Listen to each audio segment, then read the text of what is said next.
ನಮಸ್ಕಾರ ಸ್ನೇಹಿತರೆ, ಕುಸ್ಟಾರ್ ಡೈರೀಸ್ ಚಾನಲ್ಗೆ ನಿಮಗೆಲ್ಲ ಸ್ವಾಗತ. ನಾನಿವತ್ತು ಮಾಡ್ತಾ ಇರೋಂಥ ರೆಸಿಪಿ ಪಾಲಕ್ ಮತ್ತು ಬಟಾಣಿ ಹಾಕಿ ಕರಿ ಮಾಡ್ತಾ ಇದ್ದೀನಿ. ತುಂಬ ಟೇಸ್ಟಿಯಾಗಿ ಹೋಟೆಲ್ ಸ್ಟೈಲ್ನಲ್ಲಿ ನಾನು ಕರಿ ಮಾಡಿ ತೋರಿಸ್ತಾ ಇದ್ದೀನಿ. ಅದಕ್ಕಿಂತ ಮುಂಚೆ ನೀವು ನನ್ನ ಚಾನಲ್ಗೆ ಸಬ್ಸ್ಕ್ರೈಬ್ ಆಗಿಲ್ಲ ಅಂದರೆ ಸಬ್ಸ್ಕ್ರೈಬ್ ಆಗಿ ಬೆಲ್ಲೈಕನ್ ಮೇಲೆ ಕ್ಲಿಕ್ ಮಾಡಿ. ಈಗ ನಾನು ಅಡುಗೆನ ಸ್ಟಾರ್ಟ್ ಮಾಡ್ತೀನಿ. ಈಗ ಮೊದಲಿಗೆ ನಾನು ಪಾಲಕ್ ಸೊಪ್ಪನ್ನು ಬಿಸಿನೀರಿಟ್ಟಿದ್ದೀನಿ. ಪಾಲಕ್ ಸೊಪ್ಪನ್ನು 2 ಕಟ್ಟಾಗೋಷ್ಟು ಇದೆ. ಇದನ್ನು ಬಿಡಿಸಿ ಚೆನ್ನಾಗಿ ವಾಶ್ ಮಾಡಿಟ್ಟಿದ್ದೀನಿ. ಇದನ್ನು ಈಗ ನಾನು ಬಿಸಿನೀರಲ್ಲಿ ಹಾಕಿ ಸ್ವಲ್ಪ ಬೇಯಿಸ್ಕೊತೀನಿ. ಇದನ್ನು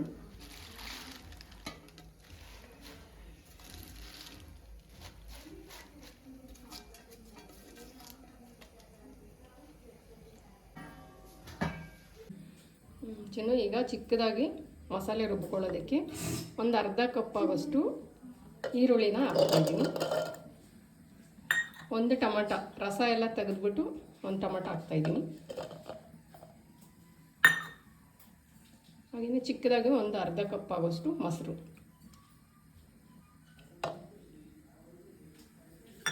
ಈಗ ಇದನ್ನೆಲ್ಲ ಪೇಸ್ಟ್ ಮಾಡ್ಕೊತೀನಿ.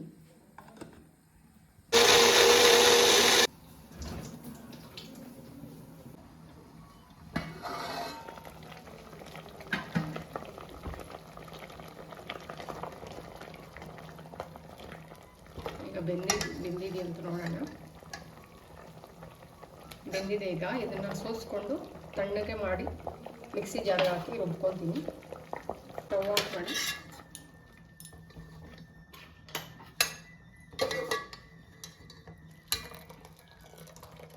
ಕಟ್ ಸೊಪ್ಪು ಇಷ್ಟ ಆಗಿದೆ.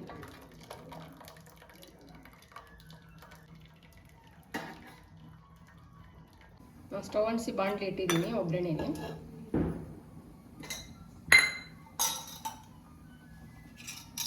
ಸಿಂಪಲ್, ಜಾಸ್ತಿ ಏನು ಐಟಮ್ ಬೇಕಾಗಲ್ಲ ಇದಕ್ಕೆ. ಎಣ್ಣೆ ಹಾಕ್ತಾಯಿದ್ದೀನಿ. ಒಂದು 3 ಸ್ಪೂನ್ ಆಗೋಷ್ಟು ಎಣ್ಣೆ ಹಾಕ್ತಾಯಿದ್ದೀನಿ. ಆಗಲಿ ಒಂದು 2 ಏಲಕ್ಕಿ ಹಾಕ್ತಾಯಿದ್ದೀನಿ. ಸ್ವಲ್ಪ ಚಕ್ಕೆ, ಇಷ್ಟು 1 ಇಂಚು, ಒಂದೇ ಒಂದು ಬಿರಿಯಾನಿ ಎಲೆ, 4 ಲವಂಗ,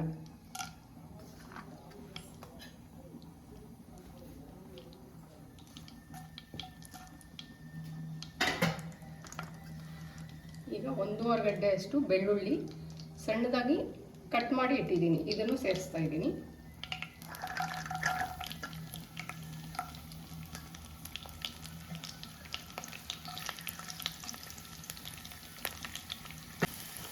ಇದು ಸಣ್ಣದಾಗಿ ಉರಿ ಇಟ್ಕೊಂಡು ಬೆಳ್ಳುಳ್ಳಿ ಜಾಸ್ತಿ ಸೀದೋಗ್ದಿರ ಲೈಟಾಗಿ ಫ್ರೈ ಮಾಡ್ಕೋಬೇಕು. ಈಗ 1 ಸ್ಪೂನು ಶುಂಠಿ ಬೆಳ್ಳುಳ್ಳಿ ಪೇಸ್ಟ್,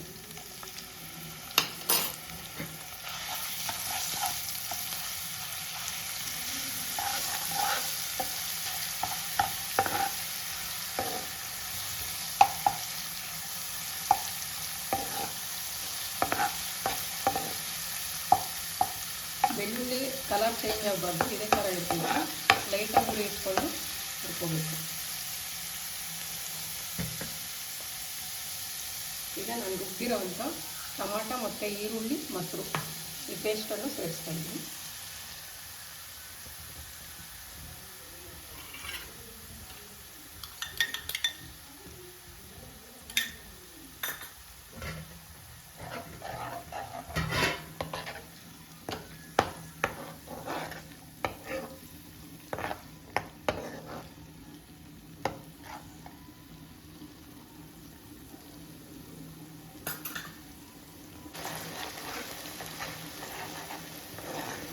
ಹಸಿ ವಾಸನೆ ಹೋಗೋ ತನಕ ಚೆನ್ನಾಗಿ ಹುರ್ಕೋಬೇಕು. ಇದನ್ನು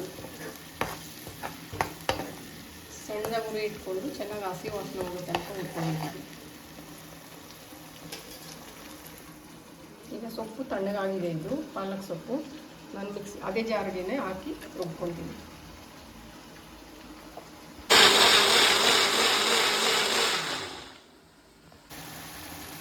ಈಗ ಅರ್ಧ ಸ್ಪೂನು ಗರಂ ಮಸಾಲ ಹಾಕ್ತಾಯಿದ್ದೀನಿ.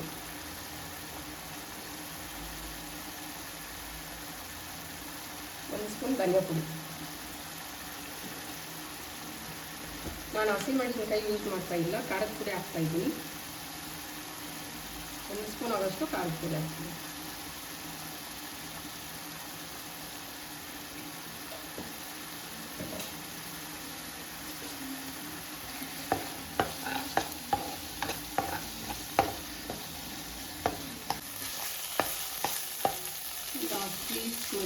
ಬೆಂದಿದೆ. ಈಗ ನಾನು ಸೊಪ್ಪು ರುಬ್ಕೊಂಡಿರೋದನ್ನು ಸೇರಿಸ್ತೀನಿ.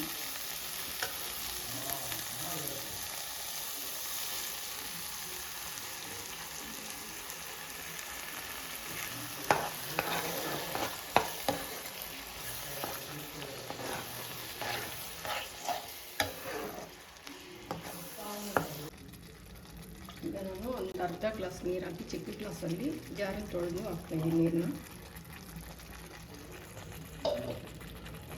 ಇದನ್ನು ಸಣ್ಣ ಉರಿ ಇಟ್ಕೊಂಡು ಸ್ವಲ್ಪ ಹಸಿ ವಾಸನೆ ಹೋಗೋ ತನಕ ಚೆನ್ನಾಗಿ ಹುರ್ಕೋಬೇಕಾಗುತ್ತೆ. ಇದನ್ನು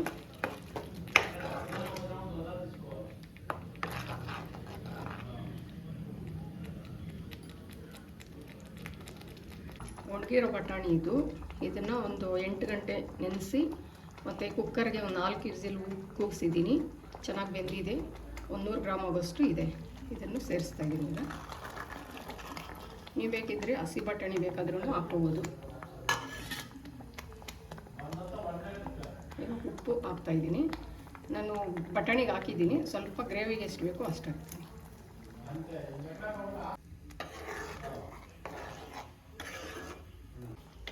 ಈ ಮುಚ್ಚಳನ ಕ್ಲೋಸ್ ಮಾಡಿ ಒಂದು 5 ನಿಮಿಷ ಬೇಯಿಸ್ಕೊತೀನಿ. ಈಗ ಮುಚ್ಚಳ ತೆಗೆದು ನೋಡ್ತೀನಿ.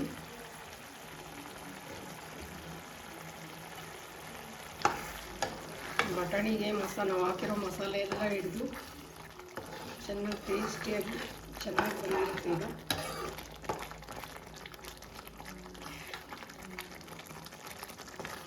ಇದಕ್ಕೆ ಹಾಕಿರೋ ಬೆಳ್ಳುಳ್ಳಿ, ಈ ಬಟಾಣಿ ಎಲ್ಲ ನಾವು ಚಪಾತಿನಲ್ಲಿ ಹಂಚ್ಕೊಂಡು ತಿಂದಾಗ ತುಂಬಾ ಚೆನ್ನಾಗಿರುತ್ತೆ. ನಾನು ಒಂದು ರೆಸ್ಟೋರೆಂಟಲ್ಲಿ ತಿಂದೆ, ತುಂಬ ಟೇಸ್ಟಿಯಾಗಿತ್ತು. ಅದೇ ಥರ ನಾನು ಮಾಡಿದ್ದೀನಿ. ಈಗ ನೀವು ಮಾಡಿ, ಹೀಗೆ ತುಂಬ ಚೆನ್ನಾಗಿರುತ್ತೆ.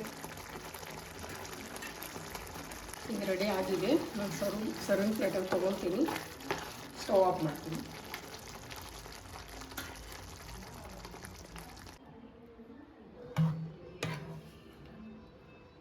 ತುಂಬ ಟೇಸ್ಟಿಯಾಗಿರೋಂಥ ಬಟಾಣಿ ಮತ್ತು ಪಾಲಕ್ಕು ಬೆಳ್ಳುಳ್ಳಿ ಕರಿ ಮಾಡಿ ತೋರಿಸಿದ್ದೀನಿ. ಸ್ನೇಹಿತರೆ, ನೀವು ಮಾಡಿ, ಇದೇ ಥರ ಚೆನ್ನಾಗಿರುತ್ತೆ. ತುಂಬಾ ಮಾಡಿ ತಿಂದು ನನ್ನ ಚಾನಲ್ಗೆ ಸಬ್ಸ್ಕ್ರೈಬ್ ಆಗಿ, ಲೈಕ್ ಮಾಡಿ, ಶೇರ್ ಮಾಡಿ.